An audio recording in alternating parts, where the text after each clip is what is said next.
What is up, guys? Welcome back. So today I decided to make a quick video to discuss basically the whole in processing housing, just everything here at Stuart, because there's not many videos about it. There's not many blog posts. There's not really anything about it, no insight. So for us, we got here February 18th. It did take a while to get here, unfortunately, but hey, stuff happens. So you are allowed to take your spouse with you. So it is a week long, you in process for a week. So you start on Monday, you should all the classes you should get done by Friday, and then you start your unit in processing, Italian, whatever you want to call it. But that first week you do nothing but classes. You do religious education, you do the fuel, it's a segment for every little thing you need to know here. And a lot of the first day, nobody tells you, hey, yeah, bring your spouse. Nobody really tells you that until the second day. And then my husband took me, and then I got the information I needed. But in processing is definitely important. Take notes, ask questions. So one of the big ones was dog food. You cannot ship dog food here, but if you bought dog food with you in your luggage, they either customs took it out or you slid through. But there's a lot of things about in processing that you should have all your paperwork. So I don't even have it with me because I already took it apart. But before we got here, I made a PCS binder. But a PCS binder, we had our marriage certificate and then copies of that, birth certificate, socials, copies of that, and then his orders to get here. And I made a gazillion copies of that because you need copies to in process everywhere you go to. It's a lot. And then what else did I have in there? Our flight itinerary, tickets. I had everything in this binder organized. And of course, when you in process, they're gonna ask you for receipts. They're gonna ask you for this, this, and that. One of the big ones was since my husband was deferred multiple times, we had to pay for a lot out of pocket. His gear. We had to ship that here, so we got that refunded, thank God, and it was very, very expensive. Excuse me. The excess luggage, we got that refunded. There was a lot of things. You got to keep receipts, and they don't really tell you that stateside. The whole in processing, just make sure you have your dots dotted and your T's crossed. Plan ahead. Go with your spouse, even though you don't think you're gonna need to go. And then the whole that's a long story short within processing. And then I want to hit on driver's license, because I've been seeing a lot of other military spouses posting, oh, just got my license, barely got it, when they've been here for months. So for me, I'm proactive. I started that crap when we were in the States. So I think it's AKO.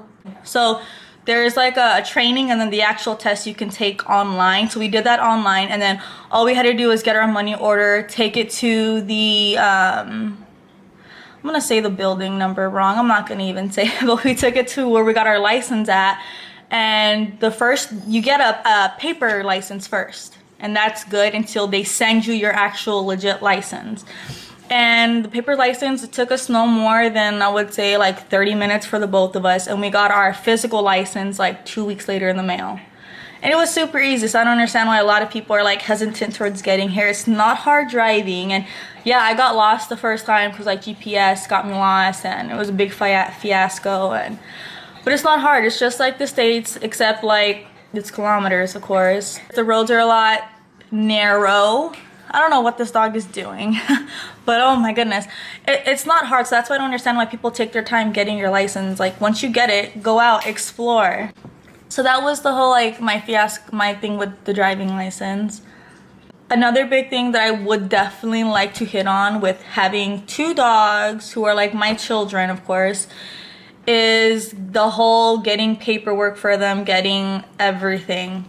So we came from Fort Bliss, of course, and when we were there, their veterinarian had PCS.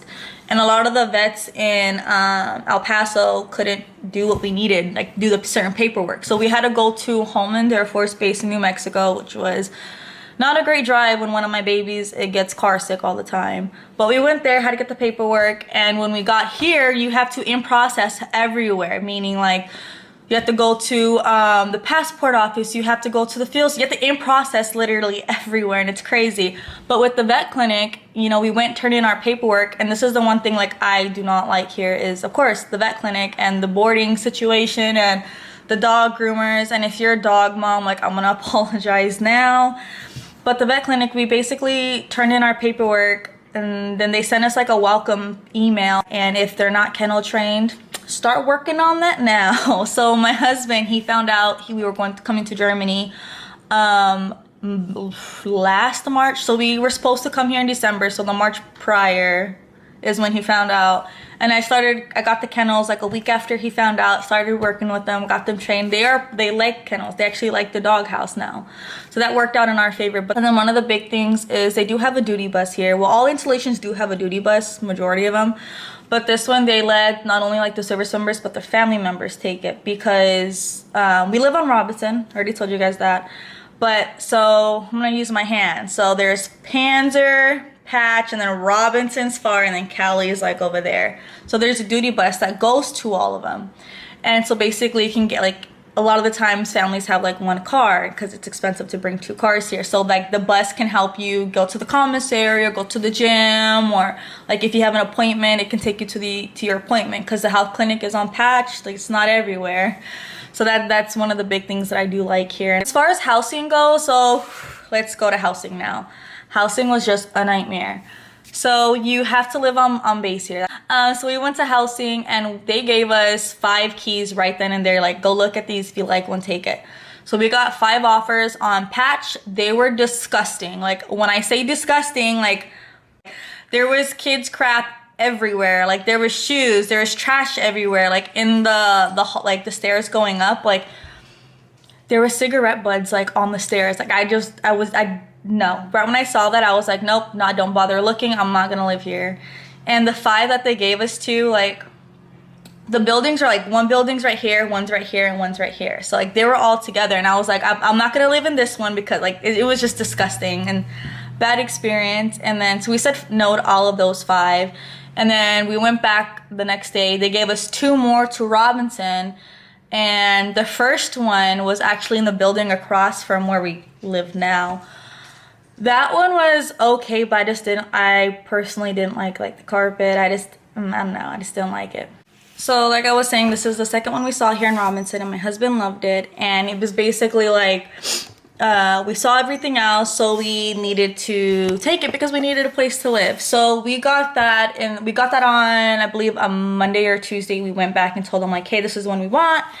And then here, let me move this, and then my yogurt. And then that Friday we were able to have everything delivered. So we told them, like, I believe it was Monday. We told them Monday, and then they're like, oh, well, see when housing can go, or when your stuff can get delivered. And stuff got delivered Friday. And it was kind of crazy because we were able to get the inspection done. The inspection was supposed to be between like 7 or 8, and then we got our stuff delivered. It was supposed to be between like 8 a.m. and 1 p.m., but they got here like right at 8. So we got everything like right at once. It was great. And our household goods and unaccompanied baggage had already been here. So everything was here. So it was just nice. We got everything in one shot. We shipped our car out because we actually needed it. We have one car. We shipped our car out a few days before coming. So one of the things they told us at the POV place was that smaller vehicles tend to get here sooner because it's easier to pack smaller vehicles than it is bigger like vans, SUVs, and trucks. So it shipped out a few days before we got here. We shipped it out, I believe, like February 15th, maybe. I'm pretty sure. And it wasn't supposed to get here until the end of April, and I got here at the beginning of April. So definitely did not take that long. But then again, like, you'll hear people who come and, oh, their vehicle took like 3-4 months. It just depends what type of vehicle you have and when you send it out. Along with like the whole housing. Like, some people lived in the whole, like, we've met, were in the hotel for like 3-4 months. And that, to me, that's just like, how? We were only in the hotel for like, I want to say like 2.5-3 weeks. We were not in that long. Like, we got in and out super quick. Like, I think it's just the whole, like, if you're proactive and if you are actively looking, of course. But as far as our car goes, when we got, when we found out our car got here, it was on a Friday. So we went that Monday and we did our temp tags and our inspection, and we got our permanent tags all in one day. We weren't going to do the whole spread it out, because what happens is you get your temp tags, you do an inspection, and then they tell you if anything's wrong, and if something's wrong you have X amount of days to get it fixed, and then you come back, do another inspection, get your permanent tags, and then you're good. Like, we weren't going to do that because, of course, well, think about it, a DMV in the States takes forever. That's just how it is here. Like, it's not a DMV, it's a POV inspection, and it does take forever. So we got there, I believe, at 7:30, and we didn't leave until like after 3, almost 4. It was insane. But we got everything, and you know, 1 shot, 1 kill. Everything was great. I don't think we didn't get hit on anything, but it was just the whole constantly having to like, we got on run 1 roster, got done, and then we had to go back, sign up again, go back. So it was just like that, constantly having to go through. And then of course the day we went, it was like raining, so that was great. And one of the big things that they really don't tell you in the States is, in order to even like do the inspection, do anything, you do need to have like your first aid kit in there. You need to have what's it called? Oh, a reflective vest, at least 1. What we did, we just got 1 for each of us, because better safe than sorry. You need to have like the safety triangles in there. There's specific things you need to have in your vehicle. So we got all that before our car was even here. We were prepared.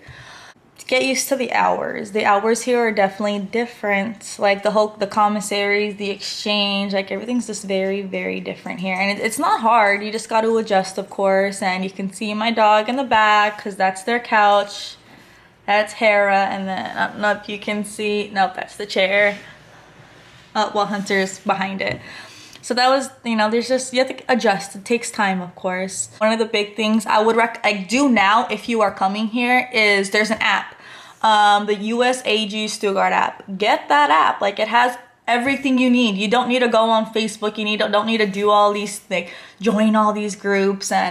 But the app has everything, which, you know, the events, what to do, what's coming up, and who to call. You can schedule your appointments on there. Like, it's definitely beneficial to have. That's one of the big things.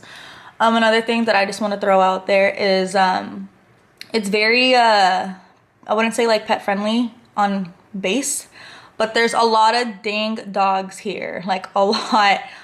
In our stairwell, it's we live on the 3rd floor, and there's 2 families on each. So everybody but 1 family in my stairwell has dogs, and that's one of the big things. And you'll learn too, if you have dogs, that everybody's very friendly. Like, oh, if you need help, I'll watch your dog or whatever. Like, it's very nice here. But then there's some people, like, if you're a dog mom like me, they don't take care of they don't take care of their dogs like they should, and then that aggravates you. But you can't really say anything, because that's, I don't know, there's a lot. And the one misconception people say is like, oh, you got to get rid of your stuff because you're going to Europe. That's definitely not true. Just don't plug it into the wrong socket. So you have here, I'll show you this one. I don't think you can see it too good. So you have like the regular US ones, and then you have the German ones. All you do is put a little transporter in and plug it in. So you just have to check the wattages, like see what you have and whatnot. But it's really not that hard. It's not too bad. And it will give you like a little sneak peek of my home and the outside, because it's not put together yet. I will do a house tour, but this is like, this is gonna be our dining room for now. It's the dog's room. Our kitchen's a mess, but it's okay. I'm loving it. But as always, thank you guys for watching. And if you have any questions or comments, just leave them down below and I'll get back to you. Love you guys.